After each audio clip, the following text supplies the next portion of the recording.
something shocking has happened. Matt went out and he actually purchased Forspoken. He's been playing it, and I think we got to talk about it, because the shocking thing is, the thing that people were clowning on Forspoken for is basically one of the better elements of the game and a complete red herring to the actual issues with the game, because my god, I hope you enjoy tapping the right trigger thousands of times. Hi-Fi Rush came out, and that game is very good. In every way, that game is astonishing. Every single detail is perfect. It comes together exceptionally. Forspoken is the direct opposite of this. Every single detail is wrong. Every single thing that could be right about it somehow ends up wrong because none of it comes together. Because it feels like no one in the dev team actually bothered to speak to each other about what the game's supposed to be.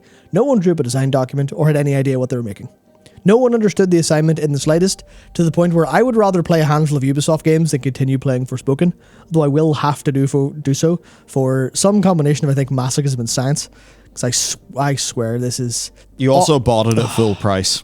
Yeah, I bought it at full price because, like I said, it's just masochism's involved somewhere there, but it's okay because Xbox then Hi-Fi Rush on Game Pass, so it all adds up. I'm okay. It's one of those weird things, though, because like all those things do exist, right? There is a design doc. They did ostensibly know what they're doing. It's just, how the hell did it come out like this? Which in itself is interesting. The answer is with numerous delays, right? Teases Project Athia, 2021 Square Enix Showcase reveal. Then the delays happen. This game was actually supposed to come out, this probably wouldn't have went well, May of last year. So then it moved from May of last year to October, and then it moved... It was announced in July that it moved from October to, well, now. And with all those delays came the marketing. The marketing, which was kind of weird. I think one of those situations where you take maybe some of the quippiness of Buffy, but you kind of realize that's only going to work in context, and if it's just randomly in a trailer, it's not going to feel that well. They had, of course, that sort of TikTok-style ad that really, really got at people. They completely bungled the marketing in a way where, like, look, that dialogue... It's weird. People generally seem to be okay with that dialogue if you put it in a Marvel movie, or if it's something like Buffy. I think the problem is how they executed on it, and how they marketed it, and how the Western marketing had absolutely no idea what it was doing, because then you take a look at the Japanese marketing, and it is way better. It's way more tongue-in-cheek and kind of cheesy and over the top in a way that actually communicates a little bit of the world better, and communicates the villains a little bit better, compared to the... I guess the Western marketing just went, I guess we'll market this a little bit like we do with a Marvel movie or something like that. And we'll see how it goes, with leading with like the quips and the irony and the humor. And that stuff is like, clearly, that's what I think they thought the game's core identity would be. And the weird part is all of that quippiness is fine in context. It actually, I'm not going to say it's great, but it works. Whenever you have phrase dialogue contrasted how everyone else around you is speaking, you go, oh yeah, that makes sense. You're kind of this like no-nonsensey kind of person from New York in this otherwise different environment. It's not the most intelligent thing, but it does work more or less fine. The marketing angle should have been on the actual good parts, which is whenever, like, you know, Ella Balinska plays Frey, whenever they actually sit down and act correctly. Obviously, of course, Luminous's ability, I guess, to make graphical nightmares instead of video games, despite them thinking otherwise, does hamper it a little bit. But the actual, whenever there's an emotional moment in the game, and it tries to kind of portray a little bit of, I guess, sincerity, it works. And that's the part that's almost the best about the game compared to everything else that Luminous have done. Yeah, the whole, I mean, I don't know if I'm just going to call it Buffy and Giles' relationship between her and the cuff. One of those things gets memed on in an almost Andromeda-like fashion where it's memed on out of context. That then just catches on as the way that the game is. But it is just funny that after playing it, that begins to seem more like a red herring. I think the person who actually got this the best was Austin Walker, who's like breakdown of how the Western marketing did a complete disservice. Just really lands. It's like they were almost hedging their bets instead of just leaning into it like the Japanese trailer did. Yeah, which is interesting because you look at Square Enix's marketing with Stranger Paradise and how they accidentally were onto like a mimetic hit, and then they rolled with that, and then they're having something that I think was obviously not a massive seller, but people liked it, people enjoyed it. It was a good part of their portfolio, and the marketing team's done the opposite this time. Yeah, I mean, that's for what Austin says. But when the protagonist rolls her eyes and laughs at one of these characters like she's faced with the cliches of yet another stock standard fantasy world, it makes me doubt that the world does have anything unique to offer, and makes me instead wonder if I was wrong to ever imagine that it did. And that's what the Western marketing did. Yeah, in reality, it's a little bit of A and a little bit of B, where I think some of it works perfectly fine. Like for every time you see in marketing Frey not like taking the world seriously or being a little bit, oh, I'm from New York, this is bullshit, whatever. There's some of that's in game, but you don't see the quieter parts where she is kind of more like, oh, okay, there is stuff to be serious about in this world. There are people in this world to be serious about. It's just marketing puts the game's worst foot forward, even though it's not actually its worst foot. It's like just the angle you see is the worst possible. And it's disappointing that Square Enix seem to miss their marketing as much as this, but it's one of the things that will, as you can tell from while watching anyone talk about it, it has inadvertently killed a lot of people's actual interest in the game. And you see a lot of, I guess I'll use the user scores and Metacritic as an example. A lot of them have the same talking points of, like the dialogue's not very good. Whereas I think if you gave the game a bit of a try, that's not the worst part. The worst part is everything else. That's what I cannot wait to talk about. Because there's a world where if this game was good on average or very good, this would have been an absolute catastrophe and the marketing would have shot the game in the foot. However, they may have done them a decent enough favor here by making people not look at the game because it's... Oh, jeez. Yeah.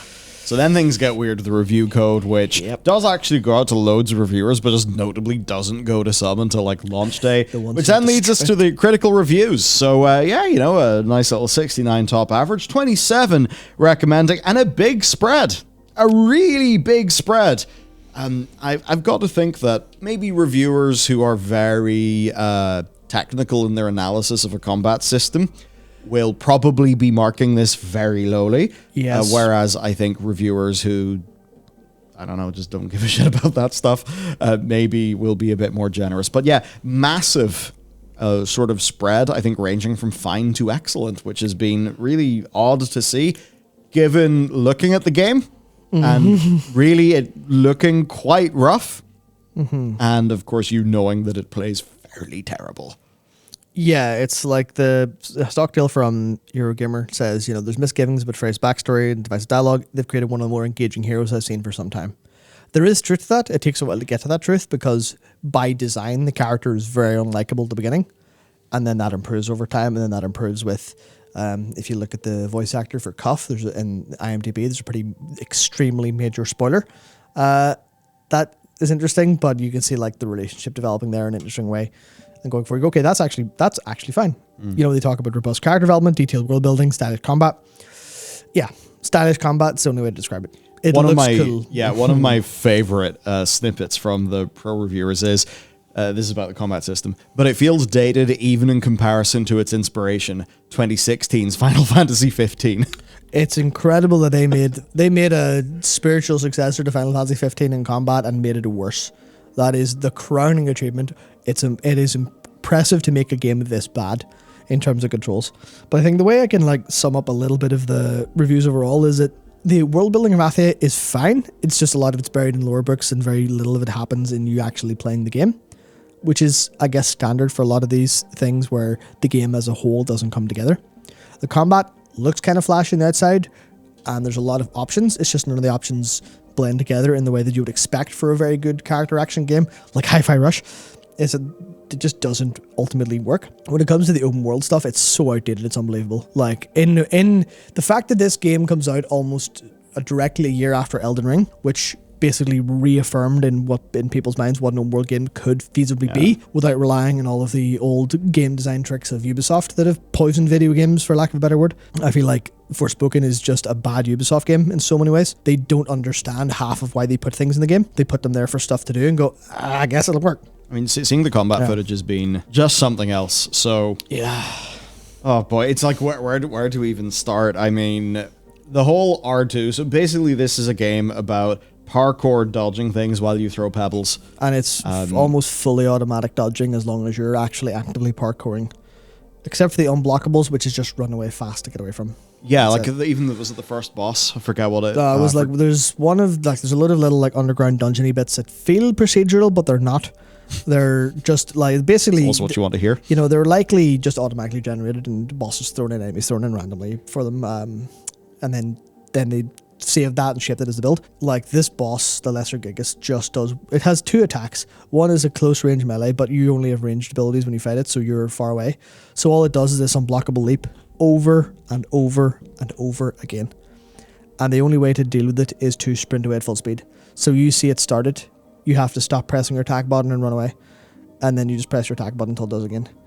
But the thing that's interesting about the attack button is the DualSense triggers. I'm playing this on PS5, so it might not be an issue on PC.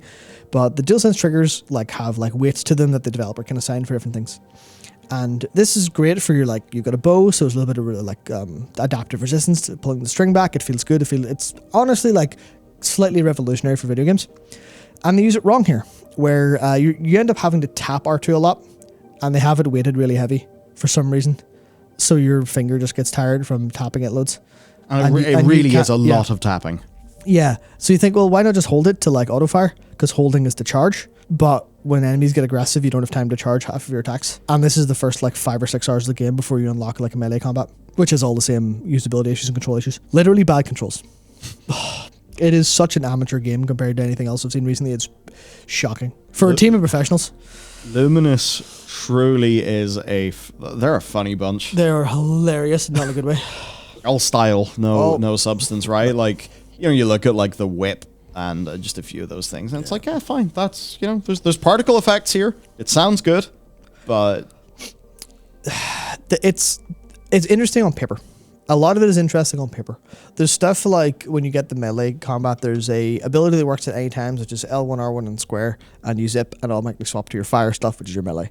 So you can be at range, and then you can kind of hit this button, and then dash in and start being melee. But the enemies aren't designed in a way for that to actually make sense or work for how things are actually, for how enemies are supposed to be impacted by how you attack, or how they're interrupted, how their attack patterns work. It's just there. It's just, this is cool, let's go for it. But it wasn't part of any overarching combat or enemy design, at least as far as I can tell, because it is a chore to play. That's the worst thing. And this is why I consider Forspoken crimes against video games, because for everything interesting about it and the movement mechanics that sometimes feel good, but also sometimes you hit an ankle high bit of incline, and then Frey does her upwards leap, which completely kills any momentum you have in any horizontal or lateral plane.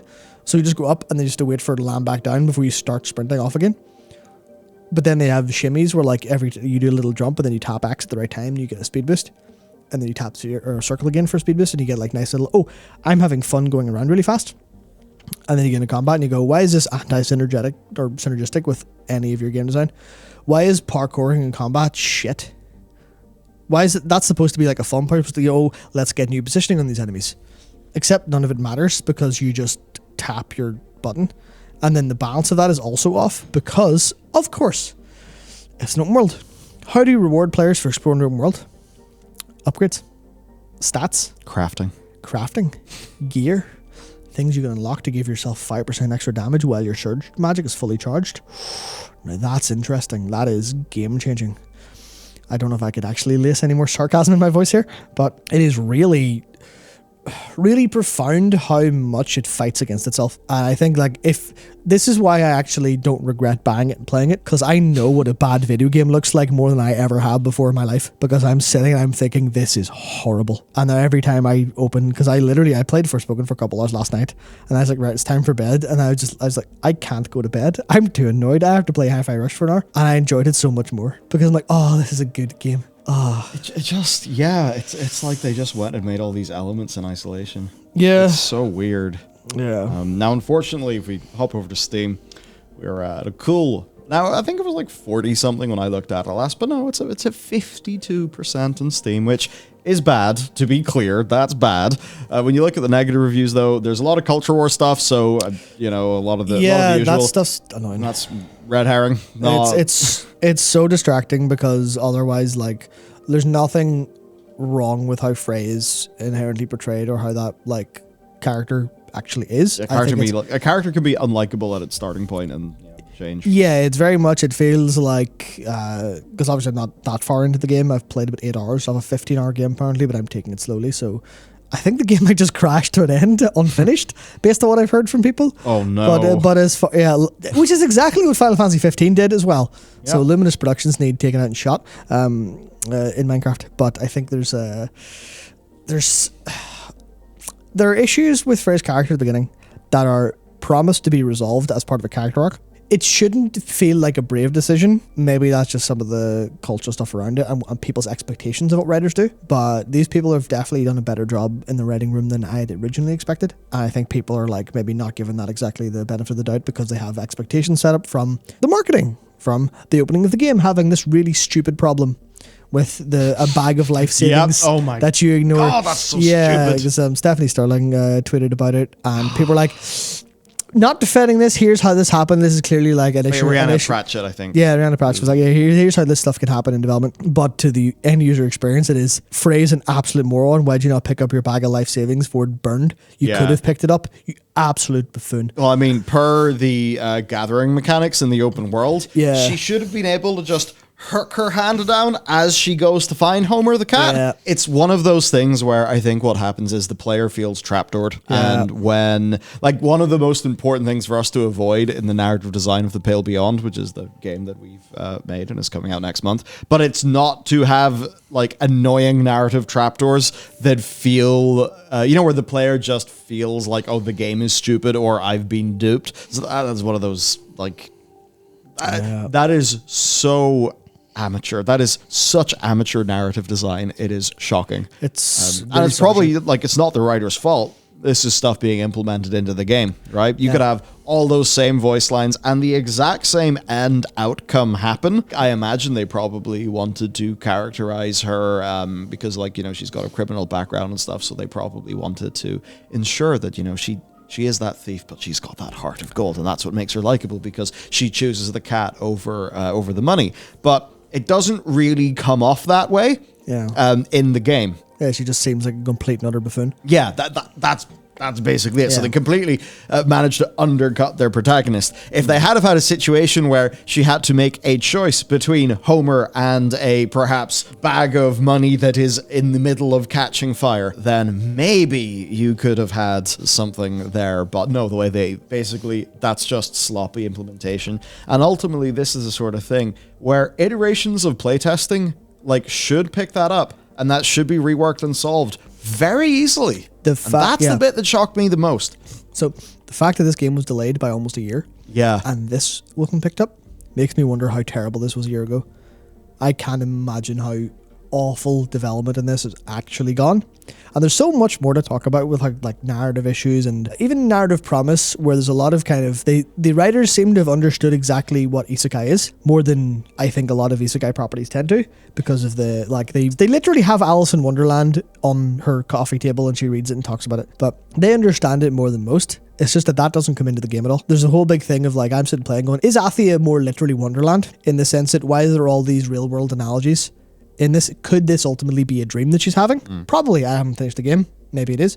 But it's really intelligently done. So there's clearly been an issue with the writers being able to realize what they actually want in the game. And maybe they've written the story and haven't considered it too much as far as the game's concerned. Maybe that's how it's ultimately handled. Maybe it's because a Western writing team, maybe there's some interface issues with translation lag time and process there with Luminous they overall. Do have the internal capability with translators and stuff. It's just the more, and especially if there's different time zones or whatever, the more that you add friction in the chain, the worse. Yeah, this is an example of Square Enix and Luminous Productions not being able to develop a video game properly, and it comes out as a bad video game because they haven't been able to do that.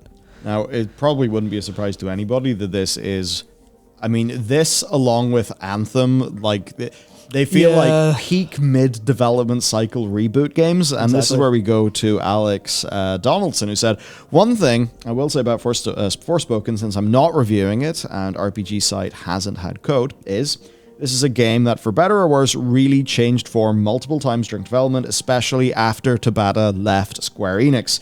People have said to me the original pitch/plan is unrecognizable. Yeah. This happens to many games mid-dev, but Forspoken basically appears to be a particularly extreme case. There you go. Yeah.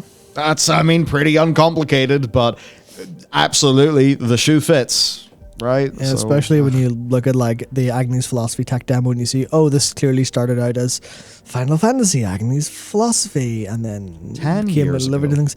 Yeah, so there's a lot of things with, like, obviously Alex Johnson says that they're both called Witch at one point in time, so there's clearly something there. But ultimately, the end result to, I think, anyone who's interested in playing a Luminous production game or Square Enix game is this game. Don't bother. Don't even buy it. Don't even buy it like deeply discounted on sale unless you really want to see what the writers did with the world. But I'm just like, man, this is, if not for the fact I've gotten so much value out, so much hate value out of playing it and going, this is really bad. I love knowing why this is bad, so I can frame other video games in this way. It's like, it's valuable to be in that way. I would say this is almost a scam of a video game. They released it. They should be ashamed of themselves, and Luminous Productions should not be allowed to make another video game without severe revamps. It's like, I think I tweeted Luminous should be launched into the sun. And obviously, no physical harm to any of the developers. Just the concept of that team should be deleted. Yeah, Luminous doesn't work. Yeah, they just do not work after FF15. And now it's like, no, that's not good. You could look at any other developer in their pipeline and go, that's mid, but it has heart. That's mid, but it has heart. Just give that money to other people. Literally, stop burning money. Give it to... I mean, isn't that a bit ironic with how the game starts? That's just what they actually did. They let money burn. Once again, their prospects are upon Creative Business Unit 3's shoulders. Now that they are... Because, like, imagine if Luminous were doing FF16. Oh, the Final Fantasy would be dead. Final Fantasy would not survive. It would be gone. It'd be over. But instead, it's with people who understand and know how to make video games. And this is a running theme that we've talked about, and even a video with Hi-Fi Rush talked about this a little bit. The one thing that the entire industry has been getting wrong forever, and Ubisoft are the worst at this. Square Enix are maybe second worst. EA are starting to solve it as the Dead Space remake scores come out. You go, oh yeah, EA have cracked how to make video games. They've Motive under Vince, under Laura, they know how to make video games now. Activision's still bad at that. Blizzard getting kind of better at it. Ubisoft, Square Enix, terrible. Capcom, very good at it. Capcom know how to make a video game. And that's the important part. The process of producing and releasing a video game. If you do that right, you can make anything happen because you've got developers with creativity. And that's why I look at Hi-Fi Rush so much. I've been thinking about it and playing it so much. It's because that was just a Clover game. And Tango Gameworks for a load of ex-Clover people. I think come out the game design on that, because that's in my video I didn't go into in depth with how good it is as a character action game because I hadn't unlocked enough skills to see that yet. It is brilliant. It is like Devil May Cry tier, incredible, very good. And you look at the credits and go, oh, game designer of Devil May Cry, of Resident Evil, of Okami. One of those people's on it. And that's obviously where they get their DNA. So they're really good devs, scoping a game small, keeping the idea small, keeping that idea solid, and going, okay, we'll start this, we'll have a middle, we'll have an end. Developers and publishers who know how to do that are making good games. Well, if we look at all the... Square Enix, Ubisoft, not them. Yeah, if we look at all the TurboFuck games, right? Yep. So, like, Andromeda. Yep. Just trying to, like, do them through the history of this channel, you know? Mm-hmm. You had Andromeda, you had Anthem, you know, Halo Infinite, Battlefield 2042, and I know there's other ones, but each one of those, and yeah, sure, different game to this, but one of the key features is massive mid-development reboots. Like, these really do seem to be the thing that turbo-fucks all of the video games. Yeah, it is. Yeah. You need to have an idea for a video game, make sure the idea is sensible and completable and scoped correctly, and then go and do it. Yeah, like, if you have that many hundred people, you know, making a game, I think Luminous is like under 150, though, in around 150. Yeah. Like, when you have so many people making a video game, like, that's got to be produced well. That's, you know, all of those, like, basics of good organization, good planning that maybe are not, you know, what makes you a visionary game designer. You know, cough, cough, Ken Levine, cough, cough. Like, that's the thing that our games are falling victim to. Yeah. That's the thing that I think people need to talk about that a little bit more openly and get it a little bit more into framing, and then maybe someone will finally understand why are our video games not good? Yeah, because we're making them wrong. It's not lazy devs. Yeah, it's definitely not that. That's the It's not thing. uncreative devs either. And Because the there's great yeah. ideas in Forspoken. There are fantastic ideas in Forspoken. They're wonderful on paper. It's just they don't come together as a whole. That's like the reason why it comes off to customers as lazy devs is maybe only a quarter of the devs' work actually made it into the bloody game. Yeah. Or maybe like they worked really hard, but the way it was managed was just super inefficient. Like, who the hell knows? Yeah, I don't know. It's just becoming clear that stuff like that is the true problem.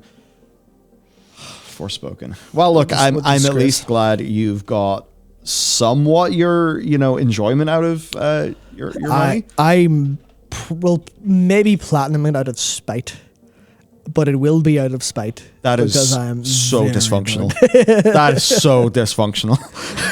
I have never said I do things correctly. I just do things. Level of fresh alt of World of Warcraft, please. No. Oh, man. Okay, so that's it from us in terms of things. Our video game's coming out next month. You can check out all of its links down below. Also, should say, if you head up to the Patreon, we do have a more delicious loot this month than we usually do. And yeah, so there's plenty of cool stuff going on. Man, Forspoken, what a time. What a There'll be disgrace. much more content on the channel because things are... Honestly, we've refined some of our own processes and how we organize things, and it's really popping off. Yeah, it's almost as if there's a little bit of reflection Little on bit. what we talk about here. Yeah. You go, hang on, does that apply to us? Oh, maybe it does. Yeah. Maybe it does. Yeah, sometimes we do an episode and turn around and go, oh shit. Yeah, we just give ourselves shit there. Yeah, but we make all those mistakes. Yeah. Oh, man. Okay. Have a good day, everybody. Hope you had fun, and we'll see you next time.